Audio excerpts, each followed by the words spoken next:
Holiday treats and feast. Slice, bake, and save the day. The sleepover started like they always did at our place in the 1980s.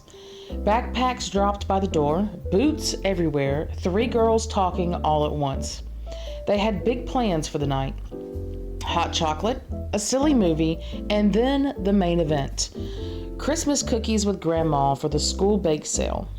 They had their aprons packed and a sheet of stickers to label the tins. They even sang a little baking song as they unloaded the sugar and red sprinkles. Then Grandma laid down on the couch and did not get up. She smiled at the girls and said that she would be fine and asked for a glass of water. The color drained from her face. I knew that look. The flu had snuck up on her, the kind that takes the pep right out of a person. The girls fell quiet. One of them asked if we could still bake because the bake sale was tomorrow. I said we would figure it out.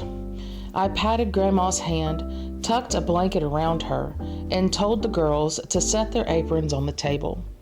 My mouth was saying calm things. My brain said something else. I did not bake. I grilled. I scrambled eggs. I could toast bread without burning it most days.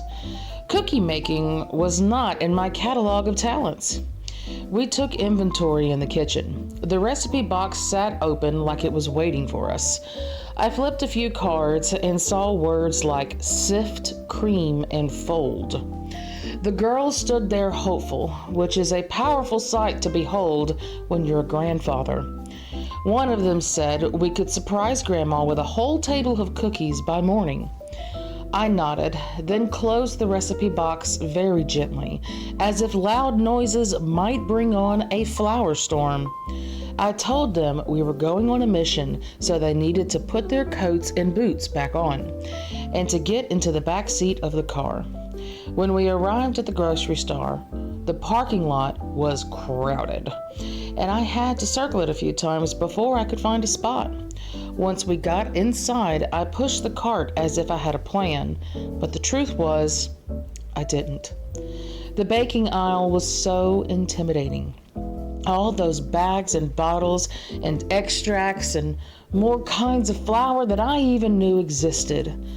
I stood very still and thought about my pride. Then I remembered seeing an ad on TV for tubes of cookie dough. Little packages in the refrigerated case that you could slice with pictures inside. Trees, snowmen, candy canes, all you had to do was cut the dough and put them on a sheet and bake.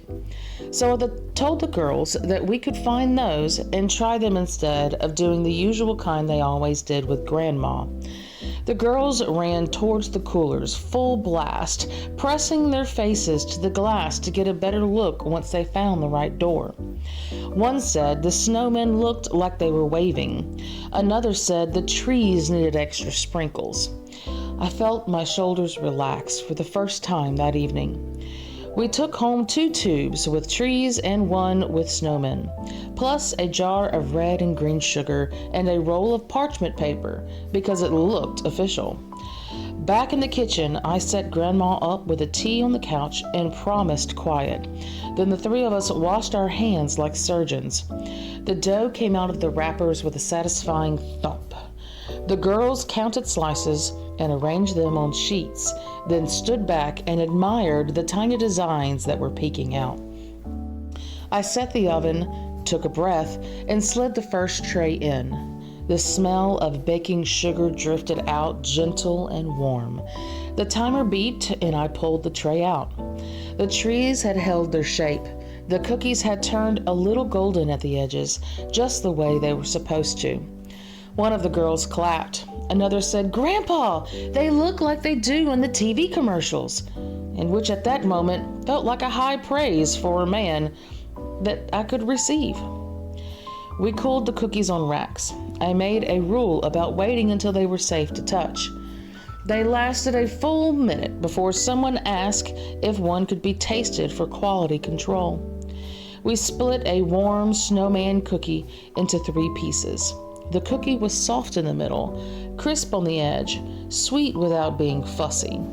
The girls nodded with earnest faces and declared them good. Then they asked to test a tree, just to be sure. I said fine, but that was the last one before the sale. We baked tray after tray, moving like a team. One girl handled the parchment, one dealt with the spacing, and one handled the sprinkles. I checked the bottoms for doneness and rotated the pans. We made a little assembly line. Not a crumb of worry in the room. Every so often, I just tried to peek into the living room. Grandma dozed with the tea on the table, a blanket up to her chin, the flicker of the TV washing the room in a soft light. By the time we finished, the counters held rows of little trees and snowmen, neat as a marching band in a parade. We lined tins with paper towels and stacked the cookies inside. The girls made labels with their stickers, holiday trees and snowy friends. Someone drew a top hat on that snowman sticker and laughed until she hiccuped. Before bed, we brought a small plate to Grandma. The girls told her the story of our grocery store mission all at once, voices tripping over one another. I stood by the doorway, tired, but in a good way. In the morning, the girls carried their tins to the car. When they came home from school that afternoon, they announced that the cookies had sold out. They had also made an important decision. From now on, at Grandma's house, we would always make the ones with the pictures inside. I asked if they would rather make Grandma's fancy cutouts when she felt better. The answer was quick. No, thank you. Trees and snowmen, please. Easy and fun, just like last night. I said yes, of course I did. Sometimes a shortcut is not just a shortcut. Sometimes it's the whole memory. The laughter, the warm oven, the stickers, the little parade of cookies cooling by the window. I still cannot cream butter the way my wife does, but I can slice and bake with the best of them. Merry Christmas from the Paawz house. See you tomorrow.